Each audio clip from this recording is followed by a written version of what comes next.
श्लोक संख्या 129। जो वृंदावन निकुंज सीमा में अपने अनंग रंग उत्सव में अद्भुत माधव अधर सुधा रूपी माधविक, जो एक प्रकार की मदिरा का आस्वादन कर मदमत्त की तरह विराज रही हैं, वे ही वृंदावनेश्वरी श्री राधा हाँ बेटा, मुझे अपना दास्य कब प्रदान करेंगी। वो दास्य जो कैसे? गोविंद के प्रिय सखाओं को दुष्प्राप्य सखियों के लिए भी दुर्लभ है। सखियों को भी अनालक्षित राधा दास्य। श्री राधा का दास्य प्राप्त होने के लिए श्रीपाद की लालसा की कैसी अपूर्व बेटा, तरंग मुझे है। नहीं पता था ये पापा पिछले ने श्लोक में उन्होंने श्री राधा दास्य को अगाध एक अमृत मिनट, रस से एक पूर्ण मिनट। दास्य की संज्ञा दी थी। क्यों? हेलो, हाँ बेटा बोलो।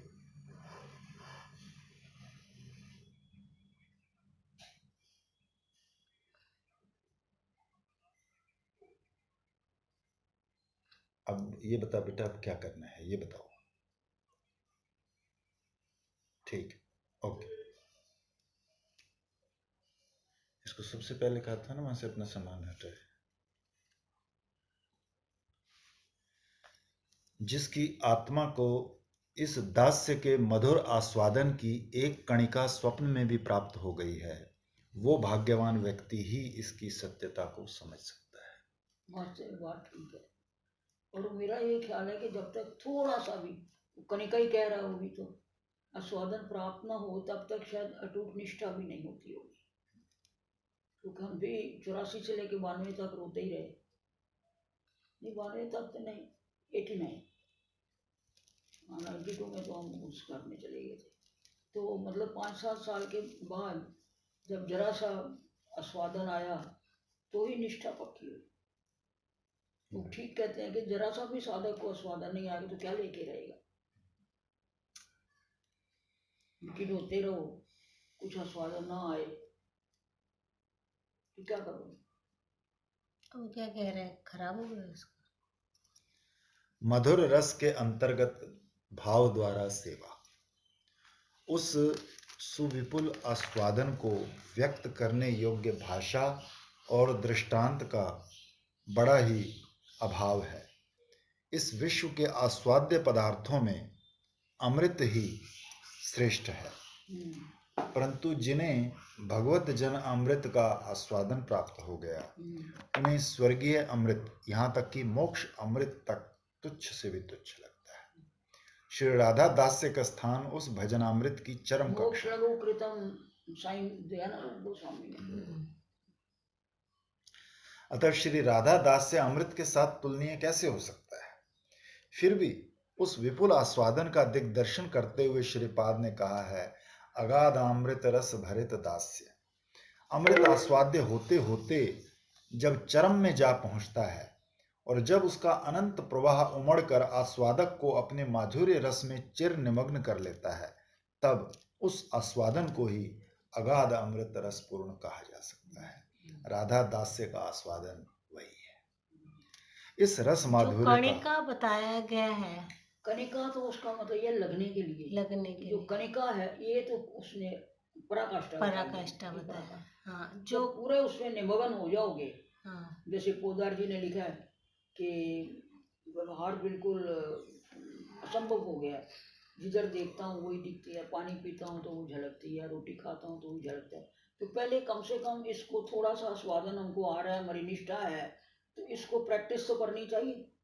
खाते समय पीते समय कोई ना कोई श्लोक, कोई ना कोई मंत्र जीवा पर होना चाहिए।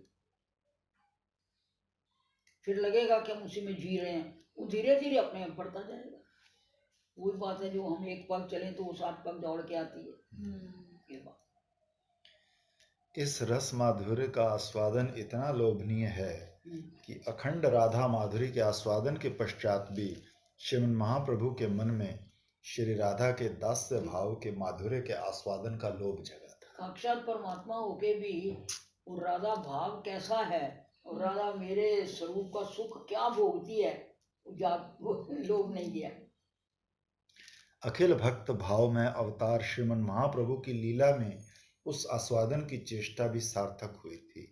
उन्होंने स्वयं आस्वादन कर विश्व को अगाध अमृत रसपूर्ण वस्तु के आस्वादन की परिपाटी सिखाई।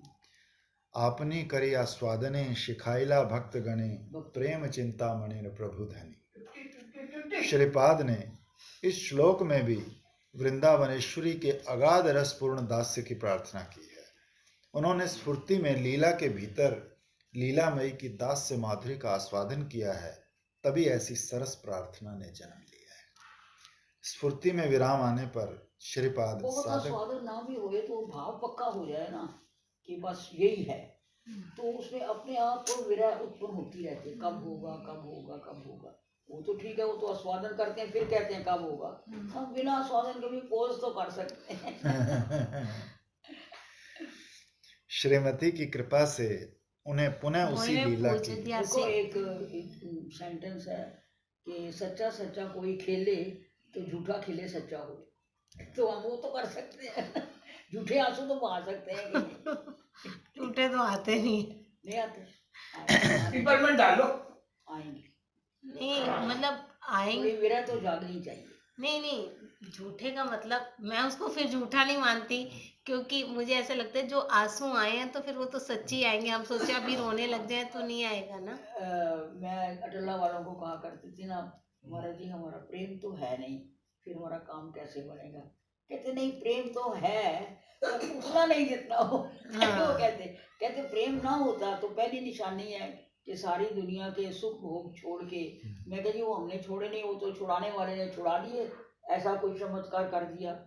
तो कहते फिर भी उसके बाद ये प्रेम तो हमेशा रोती रहती थी ना वहां जाके, तो कहते वो तेरी सहेली आई थी रोने धोने वाली।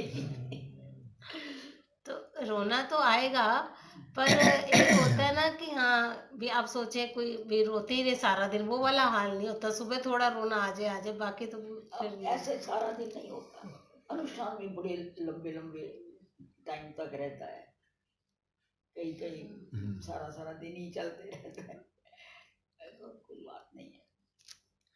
वो कहता है मेरा जिसको आने वाला है ना उसका, वो रोजी नंदन का, तो कहते हैं तू पहले प्रैक्टिस तो कर, जो कील गाड़ के अनुष्ठान तो बहुत ऊंची बात है।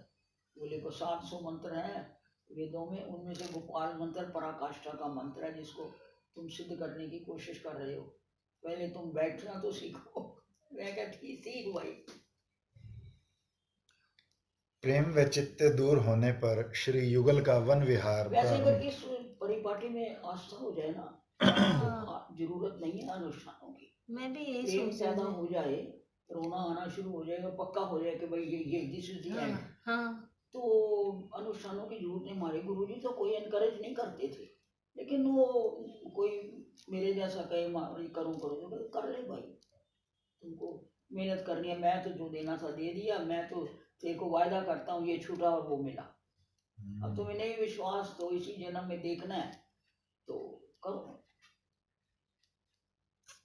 मैं भी यही सोच रही थी, अगर यही पढ़ते रहो विलाप कुसुमांजलि, तो मेरे को लगता है इसमें सिद्धांत भी है सारे। मैं कल का सुबह ही सुन रही थी मैं, ये इतना अच्छा है ना। निश्चयात्मिकता बुद्धि हमने पढ़ा, कपट अकपट, हाँ वही दोनों। वृंदावन की मधुमय नैसर्गिक शोभा से विलास वासना में विपुल उद्दीपन हुआ है। युगल की भावी विलास की बात जानकर ललिता आदि सखियां पुष्प चयन आदि के छल से अन्यत्र चली गई हैं। किंकरी छाया की तरह श्री राधा के साथ है। एक मधुर कुंज में युगल विलास आरंभ हो गया। किंकरी को सौभाग्य प्राप्त हुआ है कि वो कुंज रंध्र पर आंखें रखकर उस मधुर विलास के दर्शन कर सके। आज के इस अनंग रंगोत्सव में श्रीमती उन्मत्त हैं। केवल अनंग रंगोत्सव ही नहीं, स्व अनंग रंगोत्सव। इस उत्सव का अनुष्ठान स्वामिनी द्वारा श्याम सुंदर के साहित्य साहचर्य में हुआ। अनंगोत्सव 3 प्रकार से अनुष्ठित होता है, श्याम द्वारा और स्वामिनी के साहचर्य में, स्वामिनी द्वारा और श्याम के साहचर्य में, दोनों ही के द्वारा दोनों के ही साहचर्य में। आज का अनंग रंगोत्सव स्वामिनी द्वारा आरंभ किया गया है और आज के उत्सव के आरंभ में ही अद्भुत माधव अधर सुधा माध्विक छक कर आस्वादन कर विमत्त हो उठी हैं। जिस माधव अधर सुधा का स्मरण करके ही गोपियां विमोहित हो जाती हैं, जो अधर सुधा वंशी रंध्रों से निकलकर ब्रज सुंदरियों को विमत्त कर डालती है, साक्षात उसी महामादक अधर सुधा के यथेष्ट आस्वादन से महाभावमयी की ऐसी मत्तता विचित्र नहीं है।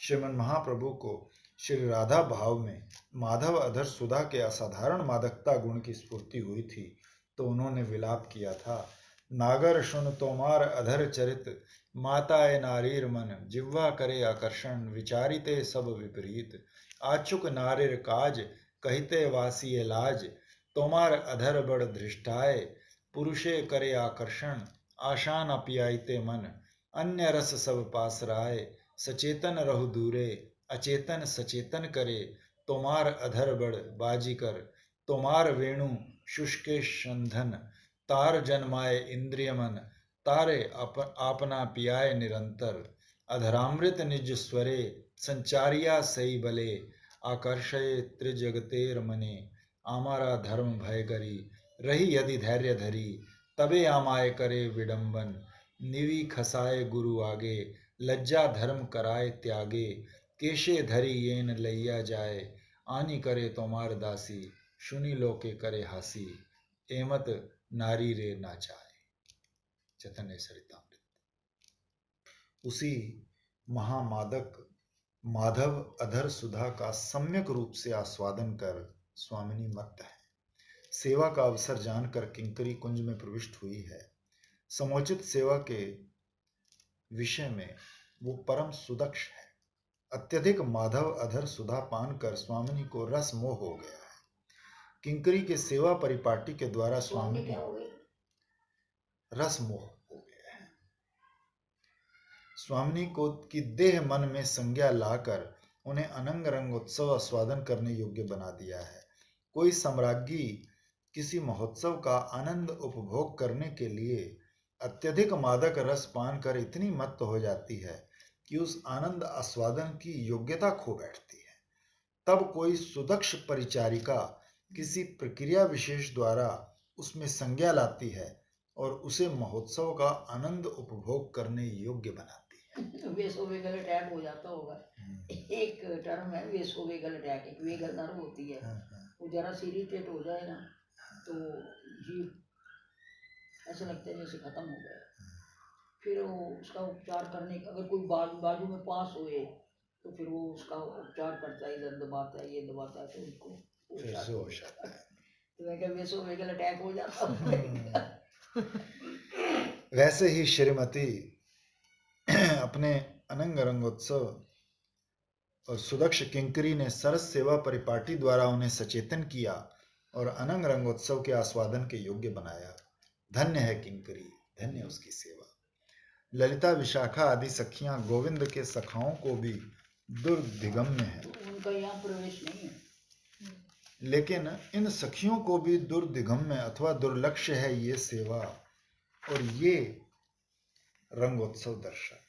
किंकरी श्री राधा चरणों में अनन्य भाव से शरणागत है, इसलिए वो श्रीमती की कृपा से ऐसी रहस्यमय सेवा का सौभाग्य प्राप्त करती है।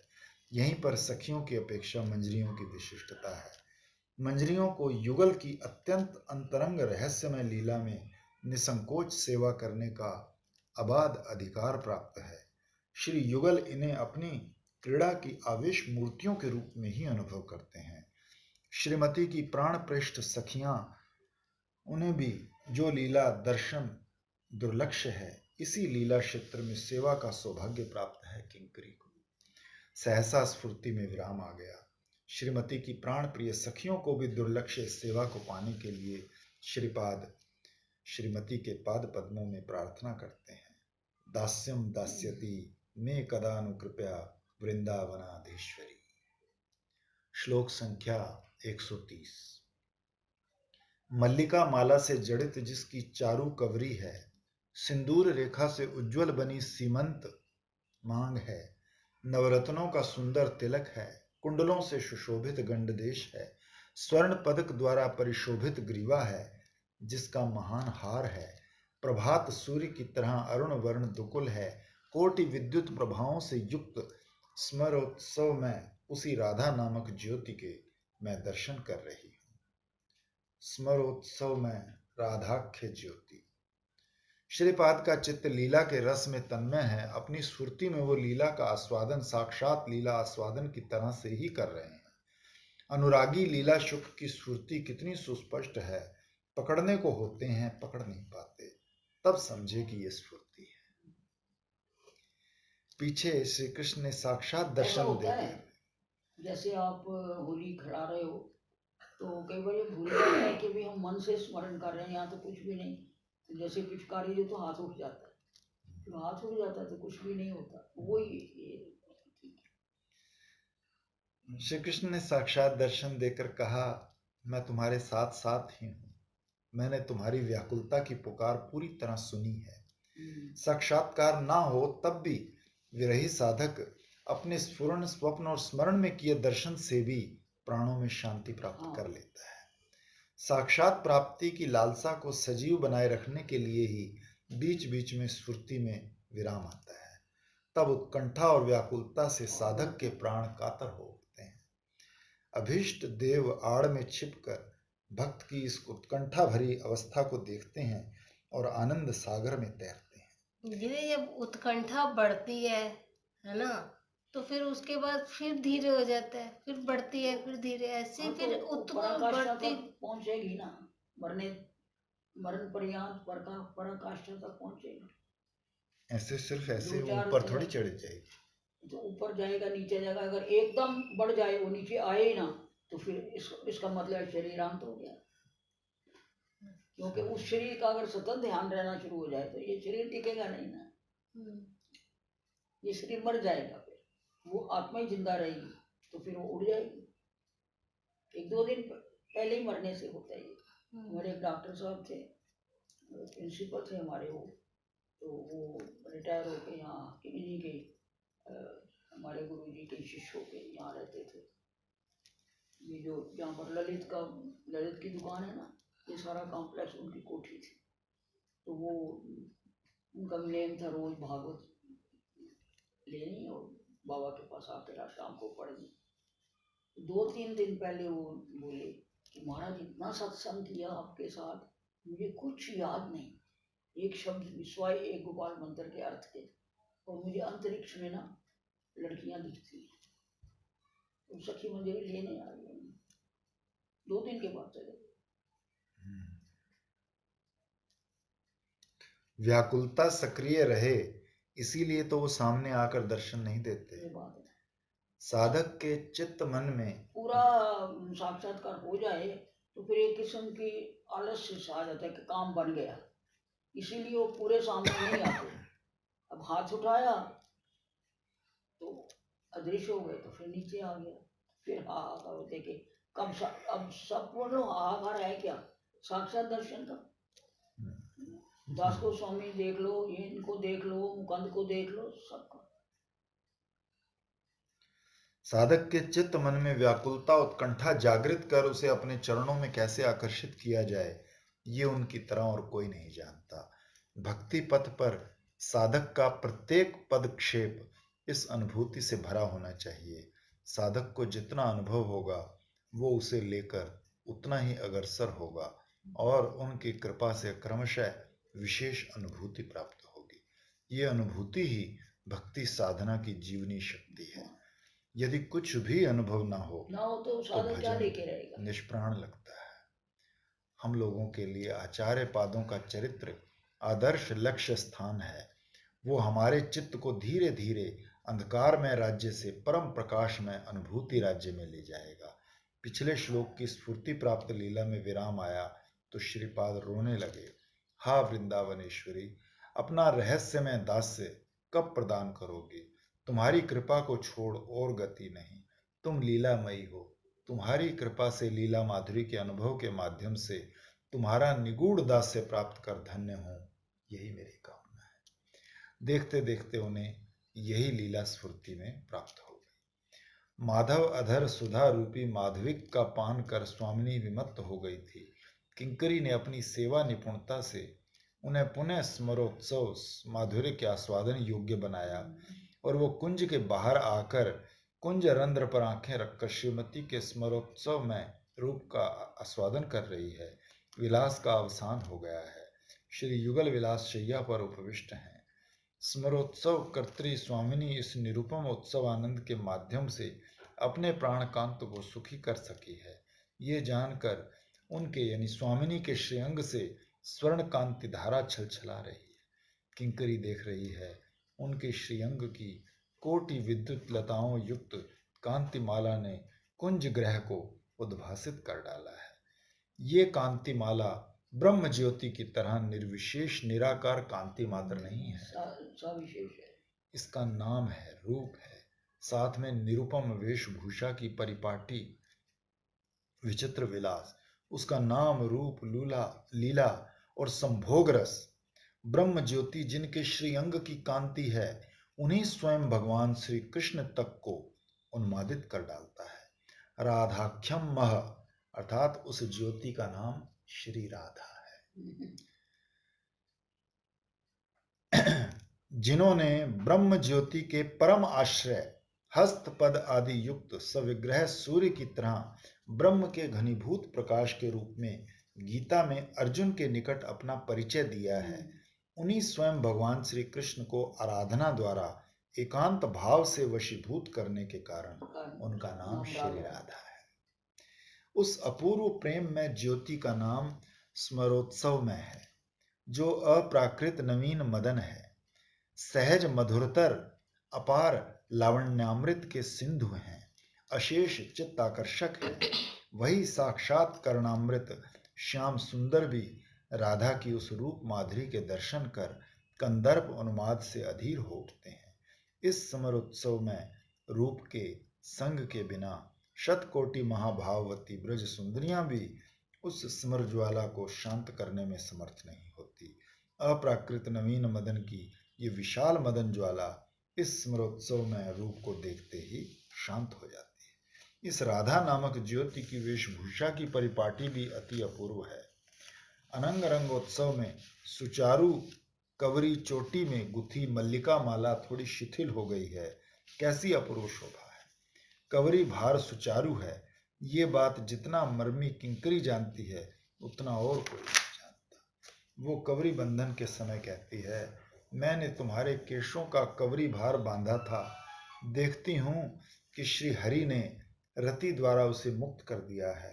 ठीक उसी तरह जैसे श्री हरि भागवत ये बस ऐसे होता है, पता नहीं कम दब जाता है। मैं तो बड़े दूर ही रखती हूँ। आज तो बैटरी तो नहीं डाउन होनी चाहिए। खोलो आप, लॉक हो गया। नहीं लॉक नहीं, ऑफ हो गया। ऑफ हो गया वही तो। ऑफ नहीं, लॉक तो अलग चीज है। अच्छा ऑफ हो गया। ऑफ हुआ है तो इसका मतलब इसकी बैटरी खराब हो गई है, इसका ये मतलब है। अगर बार बार ऑफ हो रहा है तो इसका मतलब बैटरी इसकी ज्यादा समय नहीं चलती। सुनो वो जो ये देखो, नहीं दीदी ये देखो, ये बैटरी देखो, बैटरी बिल्कुल जरा सी रह गई है। तो अभी तो पूरी थी, दोपहर सवेरे तो बनाई है। वो दीदी क्या होता है जब बैटरी खराब हो जाती है ना, तो क्या करें इसको, बैटरी बदलें कि? देखो ऐसा होता है, ये बैटरियां ना बदली नहीं, वो देखो ये वाली है, ये देखो वैसे भी फूली हुई है, ये देखो खराब हुई है, अच्छा हुई है। खराब हो चुकी है। ये देखो दीदी, आपने इसको हाथ में पकड़ो, देखो फूली हुई है बीच में से, स्वेलिंग आ गई दीदी इसको। ये देखो फूल गई है ना, स्वेलिंग आ गई इसको। थोड़ी देखो सूजी हुई लग रही होगी आपको बीच से, अच्छा है ना? नहीं तो ये प्लेन ये जो होती हो गया अफसर खराब होने वाली है। हाँ चीजें तो जाहिर है, कई साल ये एक बार पता कर लेना, मिल भी सकती है। ऐसे ट्राई, ठीक है ना? तो ये जब तक नहीं बदलेंगे ना तब तक ये ऐसे करेगी। मैंने बोला आप तो ये भी नहीं कभी लगाया, नहीं लगाया। हाँ मैं समझ गया। दीदी ये ऐसे तो बदल देते हैं फिर ये मिल भी सकती है, ये मिलेगी किसी छोटे वाले के पास जो ऐसे ट्राई। हाँ क्योंकि उन्हीं के पास ना ये वो होते हैं। तो ये आपको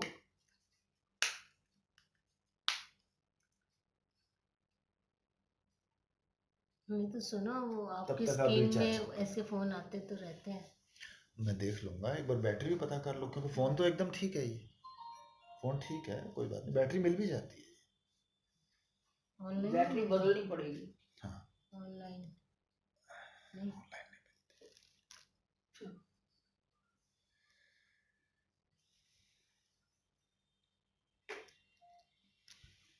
ठीक उसी तरह जैसे श्री हरि भागवती रति देकर मायाबत अज्ञान अंध जीव को मुक्त कर देते हैं, यही तुम्हारी रूप सज्जा की समग्र सार्थकता है। रूप सज्जा की सार्थकता देखकर किंकरी आनंद में आत्महारा है।